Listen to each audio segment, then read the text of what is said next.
duty. It is your obligation. It is your dharma to do so. Why? So that you can help the people who just do not and will never have that wherewithal. The next reason to be rich is for who you have to become in character, in mindset, in habit, to be successful enough in any arena as to create wealth from it.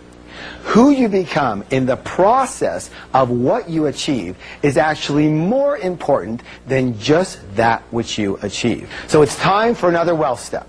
So first, set your intention to donate at least $100,000 a year to people and organizations you believe in and that are in need. This will not only allow you to contribute to others, but will give you the perfect reason to get rich. Next, stop ordering chicken. Steak and lobster are very good, okay? Are you ready to do another declaration? Yes. Here we go. I have a higher purpose for creating wealth. Let me hear you now. I have a higher purpose for creating wealth. Excellent. Now when we come back, we will learn more secrets of how the wealthy really think, and I will show you how to put it all together to really achieve your dreams of wealth, happiness, and success. So stay tuned.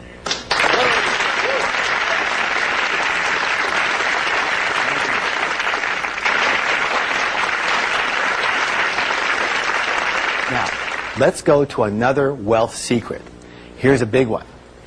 Rich and successful people admire and model other rich and successful people. And what do most other people do? They resent the heck out of them, don't they? Most people look at other people's success with resentment or jealousy or envy, or they snip. They're so lucky. Or they whisper underneath their breath, those rich jerks, right? You have to realize something so simple, that if you view rich people as bad in any way, shape, or form, and you want to be a good person, then you can never be what? Rich. All right, let's go to the next wealth secret. Rich and successful people think both. Most unsuccessful people think either or. Now, as in, I'm either rich or I'm generous. I'm rich or I'm kind. I'm rich or I'm loving. I'm rich or I'm spiritual. I'm rich or I have my health. I'm rich or I have time for my family. I'm rich or I have balance in my life. All these either-ors are based in what? Scarcity, limitation, and fear. And the answer to each one of them is both. Life is the easiest game on earth. Ready? Who's the player? You are. Who's the referee? You are. Who's the timer? You are. Who's the judge? You are. Who's the jury? You are. How could you possibly lose this game? It's your story. It's your book. You write the script, every word of it, by the thoughts you think and the actions you take or you don't take. And the best part of this game is that it starts again every day. You see, you're the one who holds the marker. You hold the pen. You hold the tool that creates your life. And every morning, you decide what you're going to create today. You start with a blank canvas. A blank what? Canvas. And you write what your life is going to be today. And the only reason we keep on drawing the same thing over and over again is because we forget that we have the choice to begin again every single day. It's your life. You have the right and you have the power to design it any way you choose. You can choose to commit to financial success and as well set aside time for friends and family and maintaining your health and your spiritual beliefs. You just choose it and then you organize your life in that way. This is not beyond you. You can do this. There is no one stopping you. True or true? True. So here are more powerful wealth steps that will dramatically change your money blueprint. First, commit to crafting your life the way you want it. Set an intention for how you want your life to look and feel in every area. Make them money, business, family, friends, fitness, and fun.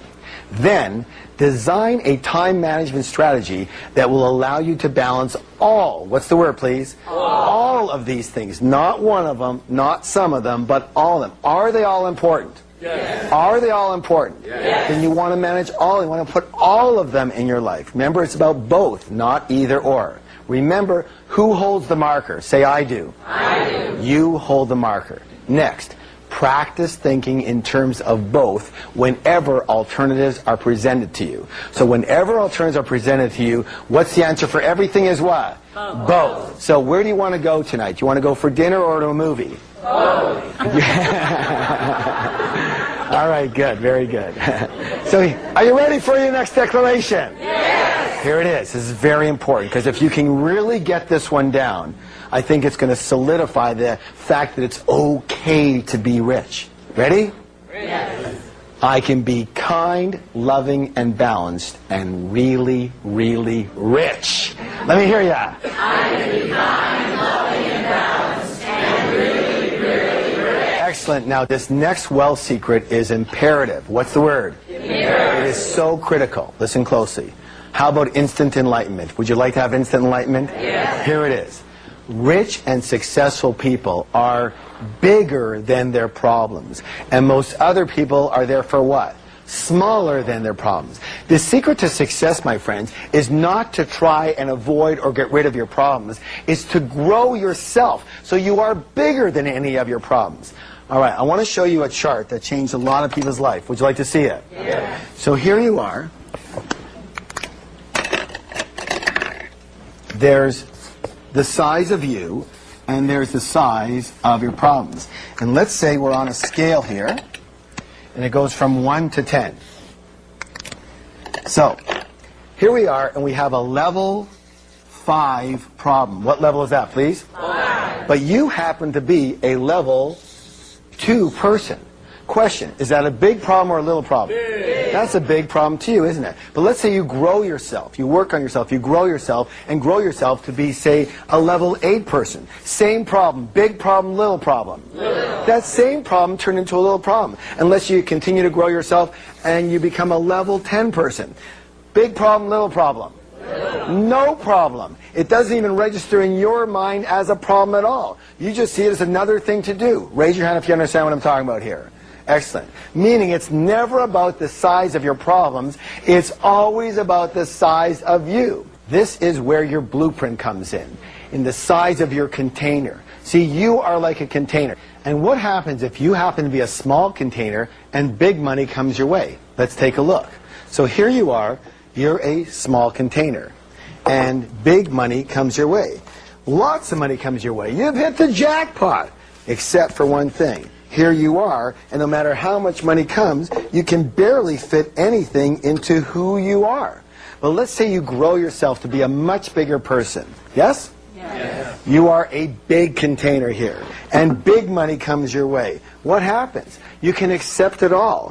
You can deserve it all. You can own it all, and mostly, you can keep it all. Because as we said earlier, if you're a small container, when money comes your way, what's going to happen? It just overflows and it has to go somewhere else. Is this making sense at all? Yes. Thank you. So it's never about the size of the problem, it's always about the size of you. It's not about the size of the money, it's about the size of you. Can you attract it? Can you hold it? Can you keep it? And that's about how big are you. Now here's the cool thing. As long as you keep on growing yourself, you are growing your container. Say, I'm growing my container. I'm growing my container. Here's the cool thing. The universe abhors a vacuum and will rush in to fill any space that's created for it. So the bigger you grow, the more money will have to come in if that's your intention. Yes or yes? Yes. All right, good job. That's why you have to keep learning and keep growing yourself. There's a universal principle that says this. At all points in time, you are either growing or you are dying. Repeat that with me, please. At all points in time, you are either growing or dying. Raise your hand if you have a plant or flower at home. Thank you. If your plant or flower isn't growing, tell me, what's it doing? Dying. It's automatically dying. Same with us. This includes those who are already wealthy as well as those who have already retired. You have to keep going. You have to keep growing. You can't coast. So here's another important wealth step. Continue learning. Rich and successful people are willing to learn and grow